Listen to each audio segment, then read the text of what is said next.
Financial action task force यानी FATF एक बिन अवी इदारा है जिसका क़याम 1989 में G7 ममालिक के ताउन से अमल में आया।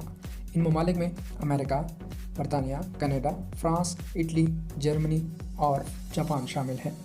इस इदारे का बुनियादी मकसद ये है कि इन ममालिक पर नज़र रखना है और इक़्तिसादी पाबंदी आयद करना है जो दहशतगर्दी के खिलाफ आलमी कोशिश में ताउन नहीं करते और आलमी अमन के लिए खतरा करार दिए गए दहशतगर्दों के साथ माली ताउन करते हैं।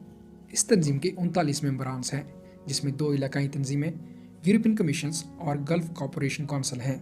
9/11 के बाद FATF की खास तवज्जो दहशतगर्दी के खिलाफ रकूम फराहम करने को रोकना और ये इदारा मुख्तलिफ मुल्कों के कवानीन पर भी नज़र रखना और इनमें खामियों को दूर करने के लिए मशवरे देता है।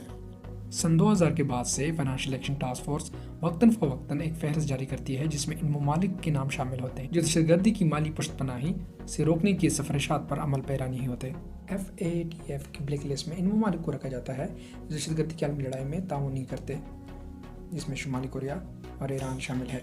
FATF की ग्रीन लिस्ट में अब तक 12 ममालिक हैं जिसमें कंबोडिया, गाना, आइसलैंड, मंगोलिया, पनामा, यमन और कुछ दीगर ममालिक हैं।